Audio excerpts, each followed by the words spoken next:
Ladies and gentlemen, welcome to Master Alley. My name is Kerry. This time we're going to talk about HILTI, their very top model of the 22-volt battery series, SF6HA22. Okay, this time they have little addition function. See this AT function here? There's anti-twist. What does it mean is, when it drills, it has this anti-twist mechanisms to prevent you from twisting your whisk. Okay, let's talk about the features. Metal chuck, very sturdy. I love HILTI's torque control, very smooth, sounds very clear. And the speed 1 and 2, very easy to change. Compared to their previous model, it has 3 speed, but this time it's only 2. And it's not very fast, but I'll tell you later. The handle is more designed for European people, which is quite big for my hand. And the LED light is here. Now let's talk about their battery. We have done some tests about their battery. However, still, I found very difficult to take out their battery, but compared to other brands are doing very fine as well. But here, it's just hard, especially when it's new. It's very hard to take out. Secondly, the battery indicator is very difficult to see. Even with the lights on, you can't see very clearly. Sometimes it's not. You can't see it at all. And their batteries, maybe it's just my luck. I have a few batteries which is dead already, like this one. And you can say I have been using it for a couple of years, but still. Alright, let's go into details. HILTI drill driver itself is 2.0 kilogram. It's really heavy. Okay, for me it is. I hold this like this for a while. It really get my shoulder tired. Alright, for the speed, 480 to 1600 RPM. It is not very fast. Listen, this is 1. This is 2. The acceleration is good, but still the speed is slow. For torque, it's a 50 to 80 Nm, and for the chuck, standard 13 millimeters maximum in diameters. And because it can drill bricks and tiles, it goes to 28,800 IPM impact per minute, and you can drill up to 13 millimeters in metal, 32 millimeters in wood, and 14 millimeters in bricks and tiles. Price. Of course, HILTI is expensive, 1,750 Hong Kong dollars for the drill driver itself. Alright, I won't say anything about price. You know HILTI is expensive, but all I can say is I already knew the result of the test. That makes me quite disappointed, honestly saying. You can see later on how it performed. It's okay, nothing surprised, but nothing really stands out for a price like this and this heavy. So alright, enough talking, let's go straight to the test. Hope you like these videos. Leave us a comment and share it to your friends.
Okay folks, what do you think? 164 with second speed. Okay, the speed itself is not fast already.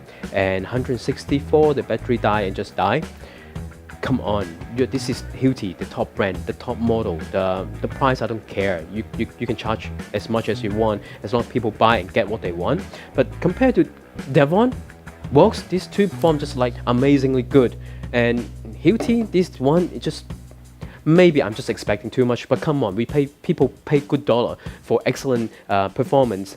With the same screw, same wood, there's no excuse to say, oh, HILTI this, HILTI that. Come on, HILTI, make us something better next time, please.